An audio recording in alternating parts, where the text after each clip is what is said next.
You still haven't told me what to say. I was thinking I was about to say this is your friendly neighborhood physics teacher here. Ah! So, again, if you think of something for me to say, howdy, this is your friendly neighborhood science teacher. I don't know. Again, good luck. So, how to be a lion. That's what we're going over today. How to be a lion. So, of course, please, again, I'm sorry you couldn't make it to our asynchronous class today, but if you would still please do your daily attendance, so I know that you did your work, I would greatly appreciate it. So being a lion is being a very successful student. Now, success is different for each person. Having to make straight 100s is someone's success. Passing their class is someone's success. So success is different for each student. I understand that. But how success is achieved is still the exact same way.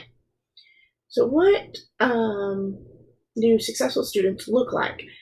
Now, these are for college students. Y'all are college students. Yes, y'all are taking high school classes, but y'all are college students. So responsibility and active. Successful students are responsible and they're very active. They stay in control of their life. I understand stuff happens. We're in a pandemic right now. Stress is high potentially. Or you're in your little element and you're perfectly fine. It's different for each person. But make sure you control your life and you don't get behind in your high school classes or in your college classes. That being said, if you're to make sure you don't get too comfortable. Make sure you stay on top of things. Or make sure you're so stressed out you can't do anything. There's both sides of the coin there. Having a set educational goal. We'll actually make some SMART goals today. What's the point of torturing yourself, basically, to be through early college? Because you're being a full-time high school student and a full-time college student. Your junior year, it was pretty bad. It's not as bad your senior year because you're mostly college and you're only a little bit of high school, but you're still practically full-time both. And that's a lot of work. It is. So why are you doing this? What's your goal? What's your purpose? And y'all know me. Ask questions. If you're confused, you need to have that relationship with your professor or your teacher so you can ask them questions. Get unconfused. Or, have the relationship with a peer that you can ask questions to if you don't want to ask your professor. You really should ask your professor. Stay organized. Avid does a good job of harping on this. Now, how you stay organized, I understand, again, it's organization is different for each person. You have someone that desk looks completely messy, but you go to them and say, I need this. They know exactly where it is on their desk. It just looks like utter chaos. Now, versus someone who is like this labeled, this labeled, this labeled. It's be organized to you. You all are seniors now.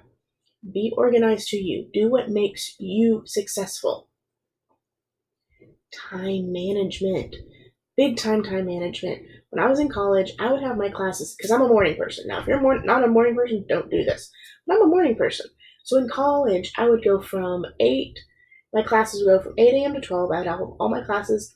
I'd be able to have lunch, take a quick nap, and then wake up, do my homework or whatever, my readings for the next class, whatever. And I was done for the afternoon. I was easily done before dinner. So I was able to do whatever I wanted to that night.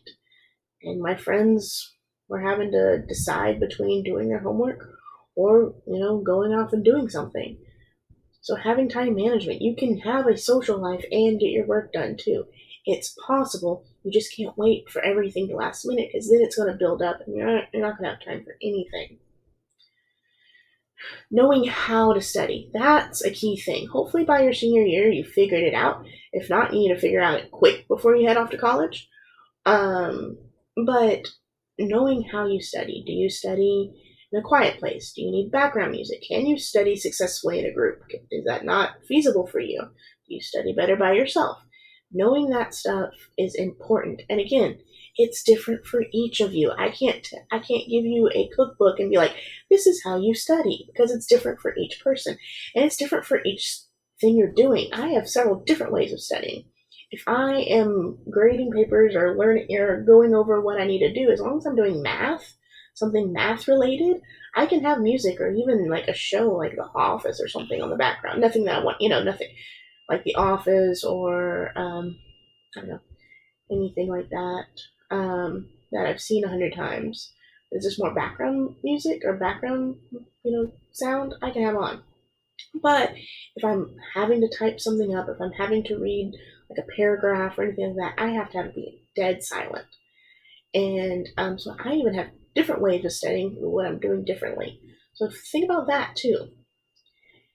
Now this is crazy, but for every minute minute slash hour you're in class, that's how long you should be studying for that subject outside of class. So in Earth and Space, we have you for 3 hours. So in theory, you should be studying for Earth and Space for 3 hours. And that's the same for every course. Isn't that crazy to think about? You should be studying 3 hours a week for almost every single course. Now I understand we have that Friday schedule that kind of throws off some things, but for the most part, it's 3 hours of class. It's crazy. Know how to study for them. We already talked about that. Turn your assignments in. Guys, turn your assignments in. You know that the only way to fill my class is not doing your work. And I give you ample amount of time, ample amount of tries to do your work. So do it. If you do it the first time, guess what? The remastery truly is a remastery and not a, oh shoot, I didn't do my work. Here's 10 extra days to try to do my work. You can truly do it as a remastery going, I did my homework. I didn't do so well. Let me try it again. Let's see if I understand it better now after I've gone to Miss Heath and she's explained it to me. Use that information. This is kind of just a mere opposite what hinders people. Not knowing where they're going, what's the purpose, not knowing their purpose, lack of motivation, poor time management, procrastination, that kind of goes hand in hand. Unable, this is kind of, people don't realize that. So being able to apply the concept in different situations. Most teachers and professors give you one or two, like, this is how you do this. But it can be it can go over all kinds of different patterns. And so this is a perfect conversation to have with other peers, to have with teachers or professors going, what about this? What about this? But now on the same hand is you don't want to get too dependent on your teacher or professor. That's why I said you need to have those conversations with your peers too, so you can figure it out. They're just unable to complete a task. On Schoology, please do this.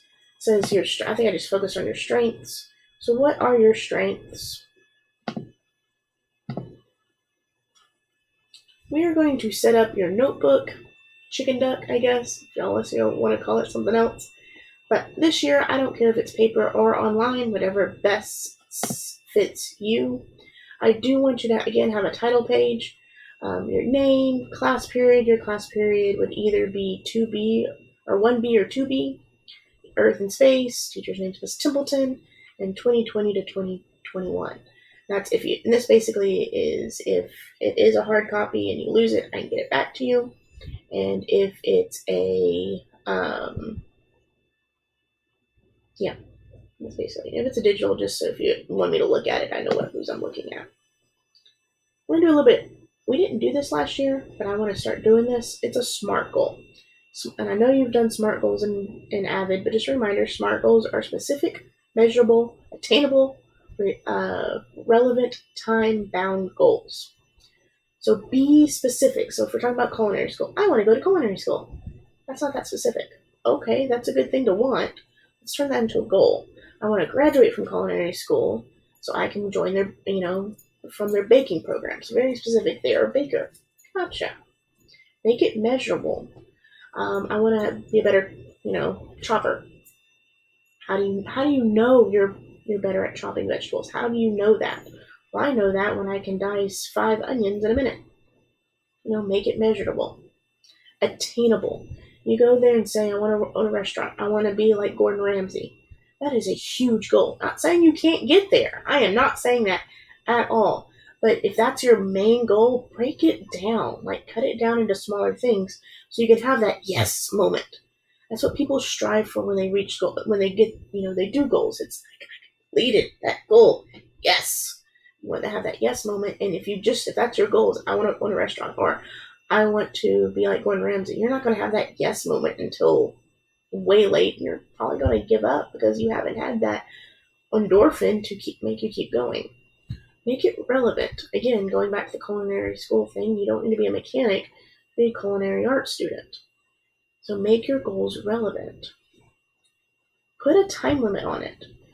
And not necessarily, and you have to think about it. You want a time limit that's reasonable and that's not too long or too short. And this is hard to do.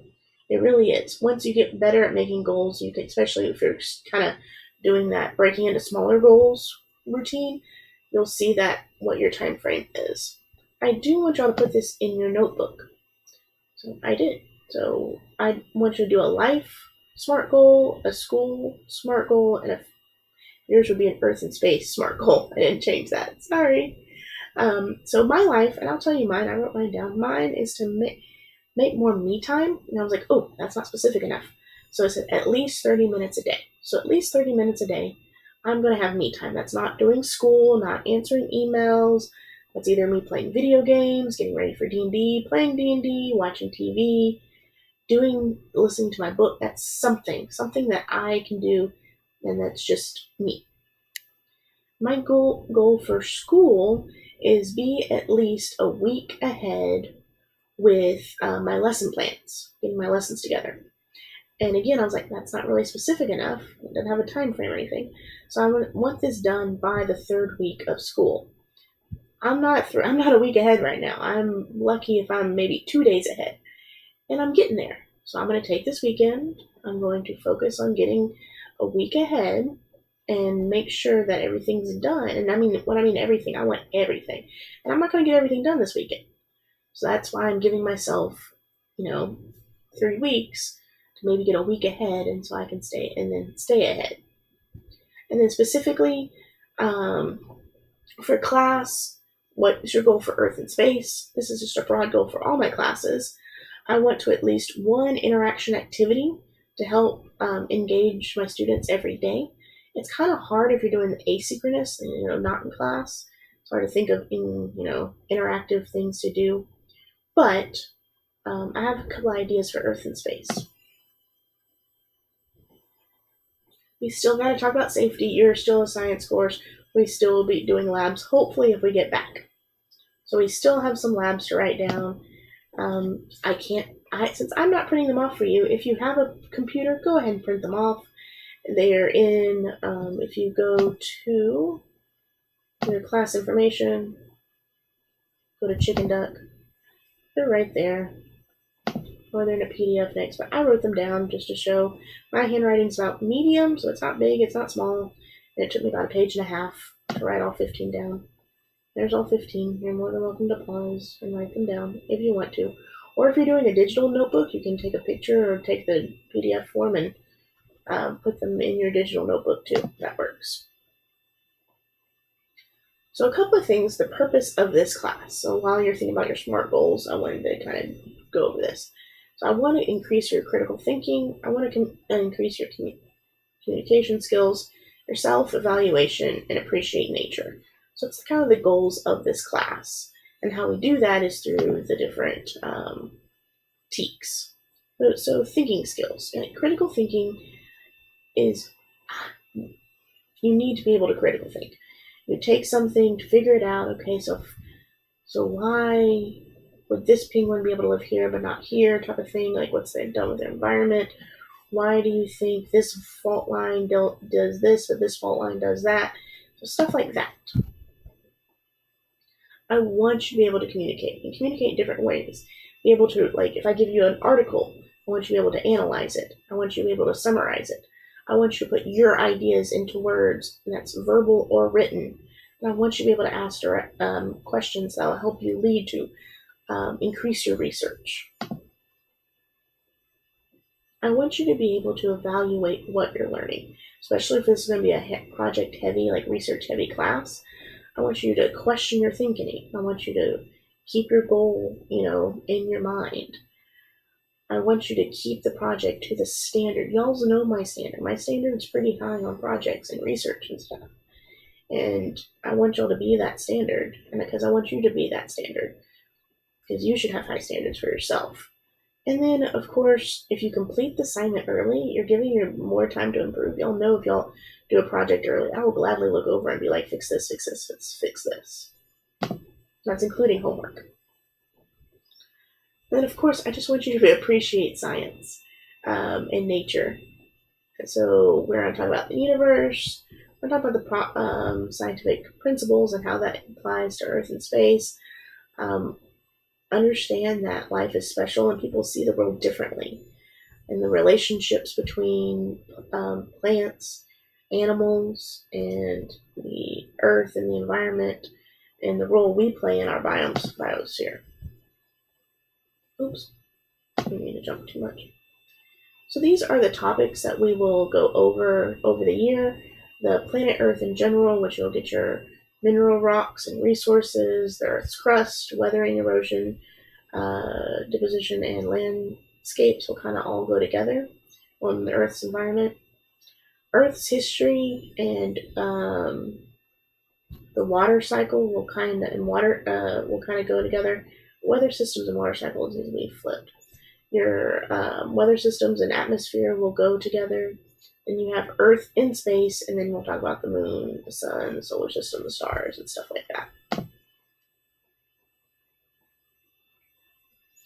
Again, and this is science topic, if you can focus on like the Earth and space aspect, like what are you honestly, are you more interested about stars? Are you more interested about how volcanoes, ocean patterns, how ocean patterns affect weather? Like what are you interested in? And so I can try to work that into.